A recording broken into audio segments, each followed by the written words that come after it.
नमस्कार साथियों, मेरा नाम अंकित है।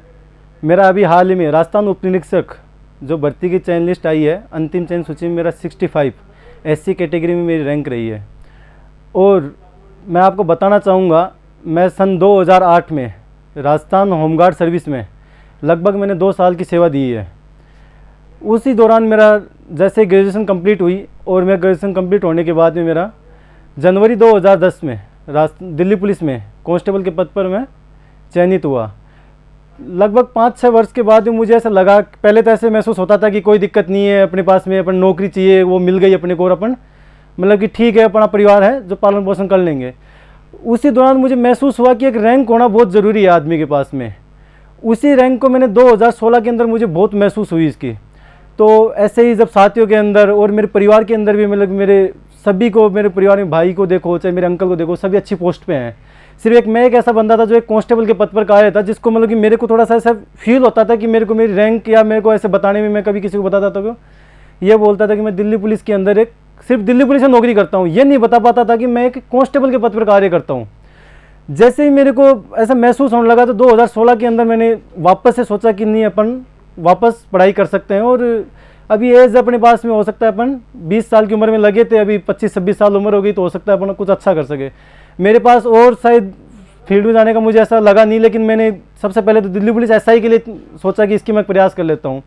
उसी दौरान राजस्थान एसआई की वैकेंसी आ गई और मेरे को ऐसा लगा कि मुझे अब राजस्थान एसआई के अंदर ही चयन में होगी। उस टाइम ऐसा लग रहा था कि एग्ज़ाम जल्दी हो जाएगा, डेट नोटिफिकेशन के साथ ही डेट आ गई थी एग्ज़ाम की भी।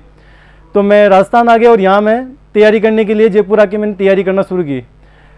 तब इन्होंने डेट फिर पोस्टपोन कर दी और फिर उसके अंदर लगा कि लेट होगी एग्ज़ाम, तो फिर मैंने वापस ज्वाइन करना पड़ गया।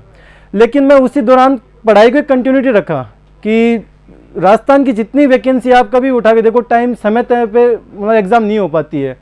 पिछले 3-4 साल में हर एक वैकेंसी को आप 4 साल तक मतलब चलती है लगभग कंटिन्यू है। तो यहाँ पे जब भी तैयारी करता है बंदा, उसको सबसे बड़ी तो एक पेशेंस रखना बहुत ज़रूरी है कि 3-4 साल तक कंटिन्यू उसको तैयारी करनी पड़ेगी। लगभग एटलीस्ट 2-3 साल तक एग्ज़ाम होते हैं, उसके बाद में आपकी पता नहीं कब लिस्ट आएगी, कब रिजल्ट जारी होगा, तो उसका एक बहुत बड़ा वो डिस्टेंस बहुत हो जाता है। तो पेशेंस बहुत ज़रूरी है। तो सब इंस्पेक्टर के लिए भी आपकी यही है कि मैंने जैसे कि मेरे को तो 6 साल में जब मैं यहाँ आया था, 6 साल बाद में बुक्स वापस खोला तो मेरे को लगा कि यार अपन को अब करना क्या है, मुझे आता कुछ नहीं है। 6 साल में सब कुछ माइंड से सब कुछ वास हो गया था।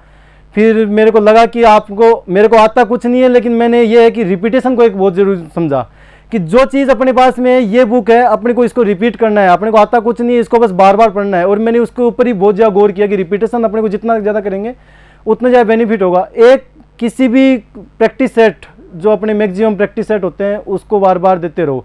ऐसा नहीं है कि ज़रूरी भाई एक की कोई पर्टिकुलर किसी की प्रैक्टिस सेट मैं बताना चाहूँगा, किसी की XYZ किसी की भी हो, वो चाहे इजी हो चाहे हार्ड हो, कैसे भी हो, लेकिन वो प्रैक्टिस सेट देने चाहिए। और उनके जितने भी सॉल्यूशन है उनको बहुत अच्छे से देखना चाहिए, उनके ऑप्शंस को बहुत अच्छे से टटोलना चाहिए, ताकि उसको अपन को एक क्वेश्चन के साथ में अपन को 3 एडिशनल जानकारी मिल जाती है।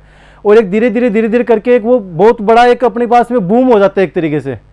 तो एक तो रिपीटेशन और एक जो प्रैक्टिस सेट, ये बहुत ज़्यादा मेरे हिसाब से ध्यान रखना चाहिए। और एक अपन सोचते हैं कि कोचिंग में भी अपन किसी भी टीचर के पास पढ़ते हैं, कोचिंगों में जाते हैं और अपन सोचते हैं कि कोचिंग से अपन को नौकरी मिल जाएगी, तो वो मेरे हिसाब से पॉसिबल नहीं है। जितने अगर 5-7 हज़ार रुपये की अपन अगर रफ कॉपी और पेन के अंदर इन्वेस्ट कर दें तो वो बहुत ज़्यादा इंपॉर्टेंस ही रखता है। जिसके लिए अपन कोशिश करें कि अपनी जो भी रिपीटेशन किया है, अपन ने जो भी प्रैक्टिस सेट दिया, उसको बार बार लिखते रहो। करंट की डेली की वीडियो है, जितनी भी कोई भी करंट की कोचिंग संस्थान के उनकी वीडियो आप डेली देखो, डेली लिखते रहो। जब आप मंथली आप बुक लेके आओगे करंट की, तो उसको देखोगे तो आपको बहुत इजी लगेगी। आप पूरे दिन, एक दिन के अंदर पूरी करंट की बुक को कंप्लीट कर लोगे, क्योंकि आपके वो पहले की पढ़ी हुई होती है पूरी करंट, जो डेली आप रूटीन में देख रहे हो उसको। ऐसे ही तो रिपीटेशन का बहुत बड़ा मादा है इसके अंदर। मेरा इसमें राजस्थान सब इंस्पेक्टर में भी हुआ और दिल्ली पुलिस सब इंस्पेक्टर में मेरा मतलब चयन सूची के अंदर मेरा नाम है, जिसका भी मेडिकल बाकी है। तो यही है कि आप जब कुछ करते हो तो उसका मतलब कि एक समय पे ऐसा लगता है कि आप पर्टिकुलर एक एग्जाम की तैयारी कर रहे हो, एक की, फिर उसके बाद में उसकी एग्जाम लग गई, दूसरे की कर रहे हो, तो उसी में फोकस रखो। ऐसे नहीं कि अपन 3 जगह एग्जाम की तैयारी कर रहे हैं, 4 जगह एग्जाम की तैयारी कर रहे हैं, तो वो अपन को किसी में भी नहीं होने देगा। और एक एग्जाम की तैयारी करोगे तो उसके अंदर आपका फाइनली मतलब कि यह है कि फुल फॉर्म से आप लगोगे। तो मुझे नहीं लगता कि कोई भी कैंडिडेट अगर तैयारी करेगा तो 6 महीने के अंदर किसी भी एग्ज़ाम को फाइट कर सकता है वो।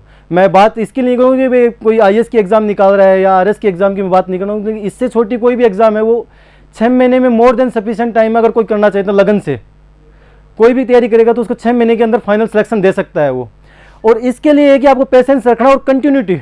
आप जरूरी नहीं कि आप 16 घंटे तैयारी करो, मेरे हिसाब से आप 8 घंटे मोर देन सफिशिएंट है, लेकिन 8 घंटे ऐसे होने चाहिए कि आप बिल्कुल फ्री माइंड से आप सो के उठ रहे हो, उसके बाद 2-3 घंटे निकाल लिए, उसके बाद में आप जब सोने का टाइम हो उस टाइम में 2-3 घंटे निकाल लिए। तो इस टाइम से अगर आप पूरे दिनचर्या में 24 घंटों में 8 घंटे भी अगर आप रेगुलर निकाल लेते हो और कंटिन्यूटी रहती है तो बहुत अच्छा टाइम आपके लिए वो। और मेरे हिसाब से उसके अंदर आप फाइनल चयन सूची में आपका नंबर भी होगा।